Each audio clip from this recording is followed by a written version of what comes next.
The move tool in Photoshop just helps you position selected content or layers. All you do literally just move stuff around. That's it. Another way you can use this tool without using it is, say we have the brush out. If I hold control, I can click and drag and move it around also. You can see when I hold control, the arrow is showing the move tool icon.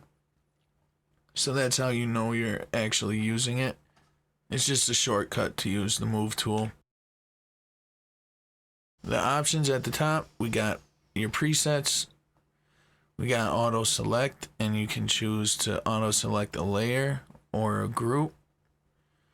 You can show transform controls.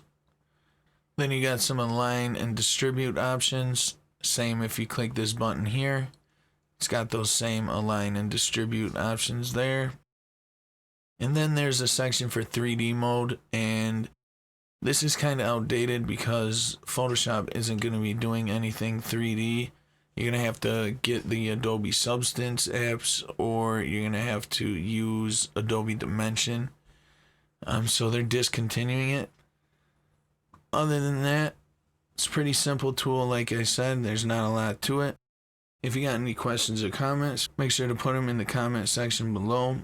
Thanks for watching, and I'll catch you in the next one.